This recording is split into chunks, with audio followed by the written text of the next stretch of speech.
पैयो फुल्यो मङ्सिरैमा जेठै फुल्यो आरु पैयो फुल्यो मङ्सिरैमा जेठै फुल्यो आरु छड्के पाइलो रातै आँखा धोक्यो क्या हो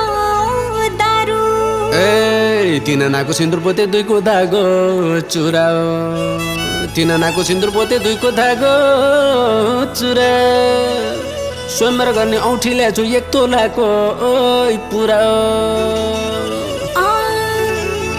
रोधी बस्न भनियाको तिग्रे हली पाइयो रोधी बस्न भनियाको तिग्रे हली पाइयो बाटोलीको हली बस्न किन उठी चाहियो। ए मझेरेको धार्ने ठेको दही होला कि मै छ मझेरेको धार्ने ठेको दही होला कि मै छ गीताङ्गेकै छोरो म त